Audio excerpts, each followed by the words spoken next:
राम राम. मी Prakash Mahajan, Mahajan and Mahajan YouTube चॅनलसाठी.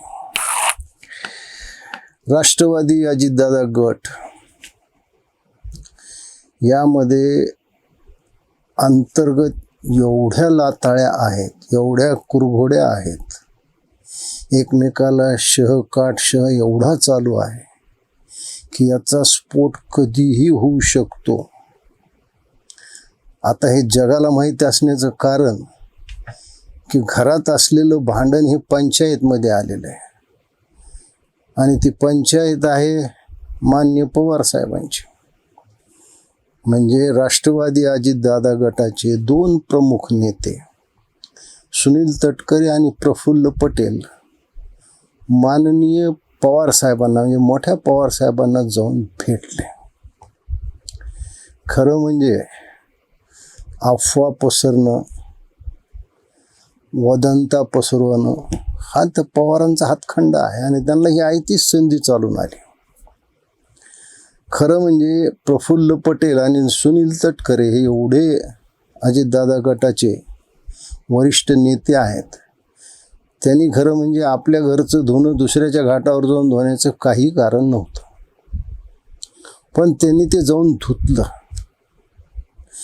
आता या गोष्टीचा सगळ्यात जास्ती कुणी फायदा घेत असेल तर रोहित पवार. महाराष्ट्रामध्ये 288 मतदारसंघ आहेत, त्याच्यापैकी एक मतदारसंघ वगळता 287 मतदारसंघाविषयी रोहित पवार भरभरून बोलतात. फक्त कर्जत जामखेड जो स्वतःचा मतदारसंघ त्याच्याविषयी काही बोलत नाहीत. मग ते कोल्हापूरमध्ये काय घडलं, ते कुठं सिंदखेड रायात घडलं, कुठं अजून घडलं. आणि या सगळ्या गोंधळामध्ये रोहित पवारनं एक आपली पिंक टाकून दिली. रोहित पवारनं परवा काय सांगितलं की अजितदादाच्या हयातीत प्रफुल्ल पटेल किंवा सुनील तटकरे या दोघांपैकी एकाने अजितदादाविषयी अत्यंत खालच्या शब्दात टीका केली आणि त्याची ऑडिओ रेकॉर्डिंग ही कुणीतरी पार्थ पवार आणि सुनेत्राताईला ऐकवली. एक चर्चा अशी सुद्धा आहे की एक कुठला तरी ऑडिओ आहे, त्या ऑडिओमध्ये एक कुठला तरी प्रमुख नेता अजितदादांबद्दल अजितदादा जिवंत असताना अतिशय खालच्या लेवलला जाऊन त्या ठिकाणी बोललेला आहे. आणि हा ऑडिओ जो आहे, जो आम्ही ऐकण्यात आहे, तो कदाचित सुनेत्रा काकींनी सुद्धा आणि पार्थने सुद्धा तो ऐकलेला आहे. तो काय ऑडिओ, कशा प्रकारचा ऑडिओ, त्याच्यामध्ये कोण बोलतंय, कोणाबद्दल बोलतंय आणि कुठल्या लेवलला जाऊन बोलतंय दादांच्या बाबतीत, अजितदादांच्या बाबतीत, हे कधीतरी पुढे येऊन त्यांनी सांगावं. खरं म्हणजे या गोष्टीवर विश्वास ठेवावा का नाही हा ज्याचा त्याचा प्रश्न आहे. कारण रोहित पवारने ही गोष्ट बोललेली आहे. आता तो दोघांपैकी एक म्हणतो, निश्चित नावच सांगत नाही, त्याच्यामुळे संशयाच्या घेऱ्यात दोघंही आहेत आणि संशयाच्या घेऱ्याच्या बाहेर दोघंही आहेत. खरं म्हणजे प्रत्येक पक्षामध्ये किंवा कुठे संघटनेमध्ये घरात सुद्धा अगदी बापाच्या माघारी मुलं आईजवळ बोलतच असतात, पण त्या गोष्टीचा नेमका फायदा घेऊन राष्ट्रवादी अजितदादाच्या गटात कसा गोंधळ माजवता येईल याचा प्रयत्न करण्याचा रोहित पवार आटोकाट प्रयत्न करतात. जी कोणती विमान कंपनी ज्याचा दुर्दैवी अपघात झाला आणि त्याच्यात आपले अजितदादा गेले, त्या कंपनीच्या विमानात बसून सुद्धा पार्थ पवार गेले, म्हणून मी पार्थ पवार आणि सुनेत्राताईंना बोलत नाही असं रोहित पवारने जाहीर केलं. आणि या सगळ्या गोंधळाचा खरं म्हणजे एवढा मोठा पक्ष, अमर्याद सत्ता, स्वतःची आई उपमुख्यमंत्री, खुद्द देवेंद्रजीचं सहकार्य असं असताना पार्थ पवारनी कसं वागायला पाहिजे. खरं म्हणजे आपण त्यांना कोण सल्ला देणार. पण पार्थ पवार एक उंडारलेल्या वासरासारखं, एक ज्याच्यावर कसलंही नियंत्रण नाही, जे यान भरकटत चाललंय अशा पद्धतीनं आणि आपल्या वडिलांच्या जुन्या सहकार्याविषयी मनात आकस ठेवून त्यांनी वागायला सुरुवात केली. मग ते निवडणूक आयोगाला काय पत्र पाठवलं, दिल्लीच्या कार्यालयात कुणाला प्रवेश नाही, या सगळ्या बातम्या तुम्ही ऐकल्यात. खरं म्हणजे पार्थ पवार हे स्वतःचे एका संकटात सापडलेले आहेत त्यांच्या कंपनीला 23 कोटी रुपयाचा दंड बसलेला आहे. आणि यातच एक बातमी अशी आली की परवा शनिवारी संध्याकाळी पार्थ पवार महाराष्ट्राचे मुख्यमंत्री माननीय देवेंद्रजी फडणवीस यांना वर्षा बंगल्यावर रात्री भेटले. आता देवेंद्र फडणवीसला पत्रकारांनी ज्यावेळेस विचारलं त्यावेळेस त्यांनी सांगितलं काही प्रशासकीय कामं होते आणि काही राजकीय गोष्टी होत्या. म्हणजे त्यांनी दोन्ही गोष्टी सांगून दोन्ही पर्याय उघडे ठेवले. खरं म्हणजे पार्थ पवार कशासाठी गेले मला माहीत नाही.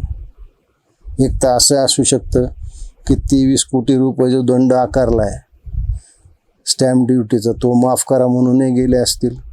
किंवा सगळ्यात मोठी ही शक्यता असेल की जर उद्या प्रफुल्ल पटेल आणि सुनील तटकरे राष्ट्रवादी अजितदादाचा गट सोडून जर भाजपमध्ये आले तर त्यांना आपण घेऊ नये. खरं म्हणजे पार्थ पवार अजून खूप लहान आहेत. हे जरी शरीराने अजितदादाबरोबर असले तरी ते मनाने सगळे देवेंद्र भाऊ बरोबर आहेत, म्हणजे भाजप बरोबर आहेत असं मी म्हणणार नाही. त्याच्यात धनंजय मुंडे तर ते मनानं शरीराने अगदी सगळ्या दृष्टीनं ते देवेंद्र बरोबर आहेत. यांना घेऊन ही तर विनंती करायला गेले नसतील, कारण देवेंद्रने याच्यावर काहीच भाष्य केलं नाही. उद्याचं असं झालं तर फार मोठी गोंधळाची परिस्थिती होईल. आणि भारतीय जनता पक्षाने यांना घेऊन ये जा असं पार्थ पवारनं सांगितलं असेल तर त्यांचा आणखी पोरकटपणा आहे. कारण भारतीय जनता पक्ष एवढे रेडीमेड नेते जर पक्षात येत असतील तर ते कशाला त्यांना नाही म्हणतील. कोणी जर पक्षात प्रवेश करत असेल त्यांना ते नाही कसं म्हणतील. आता ते आमच्यासारख्याच्या बाबतीत ते नाही म्हणू शकतात, पण पार्थ पवारचं ऐकून पटेलला आणि तटकरेला घेणार नाहीत अशी परिस्थिती नाही आहे. पण मला असं वाटतं की 4 उपदेशाच्या गोष्टी निश्चित देवेंद्रनं पार्थ पवारला सांगितल्या असतील. कारण अशा पद्धतीनं आपल्या एका युतीतील सहकारी पक्षामध्ये असा गोंधळ असणं हे महायुतीला सुद्धा म्हणजे थोडं काय डॅमेज करणारं ठरू शकतं.